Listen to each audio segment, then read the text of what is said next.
Hello hello নমস্কার, দেখছি নতুন বাংলা নিউজ পপুলার আর আমি উজ্জ্বল সরকার। এই মুহূর্তে যে খবর তুলে ধরবো যে চাকদা 12 নম্বর জাতীয় সড়কে খড়গাছিতে একটি প্রাইভেট কার নিয়ন্ত্রণ হারিয়ে কিন্তু ধাক্কা মারে। দেখতে পাচ্ছেন যে গাড়ির অবস্থা একদম গাড়ি কিন্তু পুরোপুরি ড্যামেজ হয়ে যায়, কিন্তু এখনও অবধি পুলিশ সূত্রে জানা যাচ্ছে যে কেউ হতাহত হয়নি। কিন্তু হঠাৎই এই গাড়িটি রানাঘাট থেকে কলকাতার দিকে যাচ্ছিল এবং সেই গাড়ির স্পিড খুব দুরন্ত ছিল এবং হঠাৎই কিন্তু নিয়ন্ত্রণ হারিয়ে ফেলে এই গাড়িটি এবং তারপরেই কিন্তু একটি লরিকে ধাক্কা মারে এবং ধাক্কা মারার পর কিন্তু কার্যত এখানে দুমড়ে মুছতে যায় এবং এই গাড়ির চালক এবং এই গাড়িতে দুজন ছিল, যেটা পুলিশ সূত্রে জানা যাচ্ছে যে দুজন কিন্তু গাড়ির চালক এবং আরও একজন হেল্পার, তারা কিন্তু তারপরে বেরোয়, ঘটনাস্থলে পৌঁছায় পুলিশ। আমি দেখাতে বলবো গাড়ির দৃশ্য যে একদম দুমড়ে মুচকে গিয়েছে এই গাড়িটি এবং সেই গাড়ির যে চালক এবং যে গাড়ির মধ্যে একজন ছিল তিনি কিন্তু এখনও সুস্থ আছেন বলে জানা যাচ্ছে। এখানে স্থানীয় কিছু মানুষজন আছে, আমি তাদের সঙ্গে কথা বলবো। দাদা,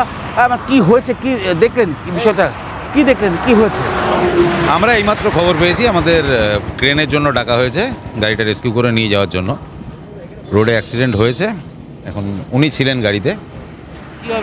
কিভাবে হয়েছে সঠিক বলতে পারছি না, আমরা এসে দেখছি এই অবস্থাতেই গাড়িটা রয়েছে। গাড়ির মধ্যে মনে হয় ওরা দুজন ছিল। হ্যাঁ, দুজন সুস্থ আছে, দুজনই সুস্থ আছে। পুলিশ এসেছিল। যেটা জানাচ্ছেন যে স্থানীয়রা, দেখুন যে নিয়ন্ত্রণ হারিয়ে এই গাড়ি কিন্তু সরাসরি দেখছেন যে ইটের গাদায় এসে মারে এবং গাড়ির একদম চূর্ণ বিচূর্ণ হয়ে যায় এবং গাড়ির ভিতরে যে দুজন ছিলেন তারা কিন্তু সুস্থ রয়েছেন বলেই জানা যাচ্ছে। আমরা সেই ছবি সরাসরি তুলে ধরছি নতুন বাংলা নিউজের পর্দায়, যে দেখছেন যে এই মুহূর্তে নিয়ন্ত্রণ হারিয়ে কিন্তু একটি 4 চাকা গাড়ি এভাবেই কার্যত ধাক্কা মারে একটি ইটের গাদায় এবং সেখানে লরি এসে পিছন থেকে তাকে মারে, তারপরেই গাড়িটি কিন্তু কার্যত দুমড়ে মুছতে যায়।